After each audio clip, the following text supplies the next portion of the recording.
will hunt him because he can take it. Because he's the hero that Terra deserves, but not the one it needs right now. A not silent guardian, a watchful narrator, a spider knight.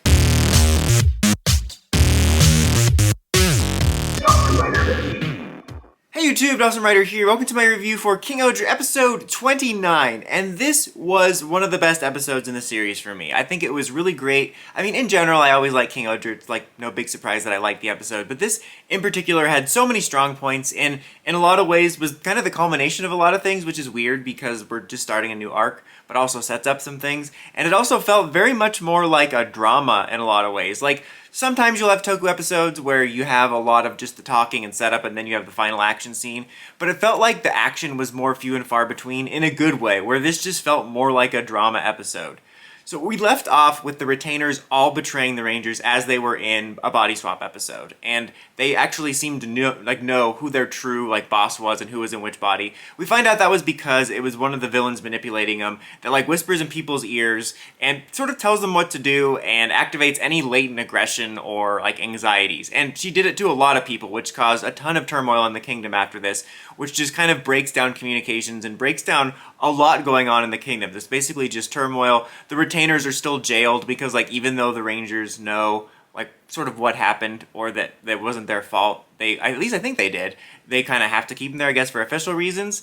And they ultimately come to this, well, I guess actually first Jeremy finds out about it, but they ultimately come to this resolution of originally the kings are going to take credit for it and say oh, we basically just got too big for our britches. I don't know why I said that. I just sounded like a 50-year-old. But they basically, we're going to say that we were basically corrupt and the retainers did the right thing. And the idea was that, I guess the retainers would take over and the kings would be, put on trial or maybe be fugitives, which initially set up just an interesting idea. I'm like, oh, this will be interesting. And I kept thinking well, I wanted to see the kingdoms work together more now that we have all six and stuff. But this is interesting, the idea of them sort of being fugitives from their kingdoms while they're fighting this terrestrial threat. And they go to announce it and stuff, and they show all the kingdoms, and then Jeremy interrupts it with his plan, because they make it clear he has some sort of plan. And he shows up, and he's the one that takes credit for it all. And he basically takes their plan, but puts it all on him. And at first I was like, okay, but he definitely doesn't want the Bugnarok to seem like the enemy, right? This seems totally against it. But he manages to frame it so that it's just him and his retainer enemy, or, not enemy, a former enemy, because that one had the ability to be like mirages, so that worked out in their favor, and so they sort of take credit for it all, that it was just him and not the Bugnarok, and puts, I think he asks Rita if they can take care of the Bugnarok, which is nice. I think it's a smidge of a stretch that, the general public wouldn't blame the Bugnarok too, just because, last week they made a point of showing that relations had changed, but I feel like in the real world, people would totally start being prejudiced against the Bugnarok, and this feels more story-wise, they want this one thing to happen, but not undo some of the Bugnarok progress. Although, who knows, maybe we'll see some. Regardless, it's not a huge deal, just a minor logic nitpick that really doesn't matter. But he takes credit for all of it, and then fakes a defeat, and he does, temporarily pause the camera so he can explain things to them, and he doesn't let himself be captured or anything, he just winds up going on the run. And then you have my favorite scene, or even set of scenes in the episode, where after he leaves, the villain comes in, and the Rangers just start randomly clapping, which it turns out is in reference to when Jeremy first announced that he was going to be king, and no one clapped, which they did bring up in that episode, and they're basically clapping for him now in retrospect, both kind of referencing that and then the sacrifice he made, which I think was just a wonderfully moving scene. In a way, it feels slightly rushed if I was being nitpicky, just because we glossed over literally in a time jump the years where Jeremy's made progress, but I think it still hit. That was a really great moment. I think it sounds over dramatic, but I think one of the best moments in the series. I just thought it was really well done.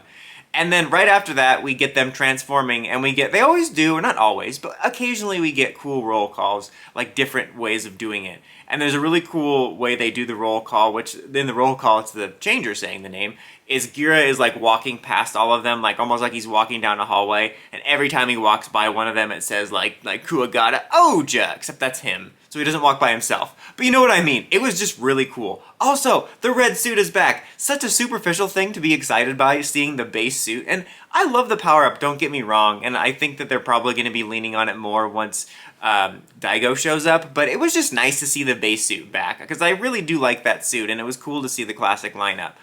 And then, classic fight with the monster. generic comments about the fact that the King-ohger fights are always really well done in cinematic. There was this really funny, like, effect that they kept using, like the CGI effect when they would slash, where, like, the sword would bend, which was obviously purposeful and obviously CGI, but I thought it was funny because it reminded me of times in these type of shows where you can see, like, the foam rubber prop for a larger sword, and you'll see it, like, bend. Either it's just bent when they're holding it or when they hit something, and it was just funny that the CGI was making that happen. And then we end the episode off with the monster's defeated, but she's not destroyed. I was a little bit disappointed, and actually I was kind of unsure if they were going to go through with destroying her or not, because they kind of built this group up as, like, these are, like, main general villains, and there's not a lot of, like, cannon fodder villains yet. So I was like, are they really going to destroy one of them so soon? But I guess not. But I was a little disappointed because I thought it would be, like, impactful that he proved, like, the main big bad wrong so fast by being able to defeat this guy. Or this girl, or whatever. And she still survives, though. But still, Jeremy's kind of riding off into the sunset at the end, and things are more peaceful now, and they've managed to set the status quo into a little bit of a nicer place. But, like, man, what a great episode. Again, the action at the end was classic King-ohger, great stuff. Jeremy's sacrifice, I think, was really great. Very in character for, like, what he wants is he cares more about, you know, making peace between the kingdoms and the Bugnrock Kingdom than he does himself. And he even says, like, he's not necessarily giving up, it doesn't seem, on being able to come back at some point. As he says, like, I've already waited 2,000 years, what's a little bit longer? So I think that was just a really strong moment for his character. Like I said, the clapping moment was one of my favorites in the series. There was even some good performances out of, like, Gira's actor and stuff, and I think in this episode he showed the most, like, maturity. Like, he does seem a little bit more mature, not as much as I thought he was going to be from the time jump, but in this episode in particular. I also have to say I do find it funny that Jeremy pretending to be the villain is very much like his version of what Gira did all along, except it felt more impactful. Like, again, I have my mixed feelings about Gira's bit, because it gets annoying sometimes, but at times it had this interesting framing device for his actions. But it felt like, for the most part, because it was his signature catchphrase or bit, sometimes it lacked the weight, and I thought that was just kind of interesting, and I feel like they probably did it on purpose to a degree, but I thought that was kind of cool the way that happened. Also, looks like next week's episode we might get some answers about Rita's eye, because I guess I forgot that Rita's eye was always there, and they just made a point of showing it when they body swapped. So it looks like next week's episode is going to delve into that, and it looks like we're going to delve into some Fury of the Gods stuff. Like, next week looks awesome. But this week's episode was fantastic. I'm going to give this one a rare 5 out of 5. Like, anything that I brought up criticism-wise was, like, dumb stuff about the logic of, like, oh, they would turn on the Bugnrocks anyway. But that's, like, nitpicky, like, bringing real-world logic into it. Everything else about the episode was strong. You know, it had great action at the end, but it was just a strong emotional payoff. And it sets an interesting status quo. I'll be interested to see how long Jeremy is sort of separate from everybody else. And it was interesting, too, because this episode kind of surprised me twice. Because I thought the narrative of the Kings being on the run was interesting, and I was already mentally getting ready for, like, what's this going to look like, and then they pulled the rug out from under me.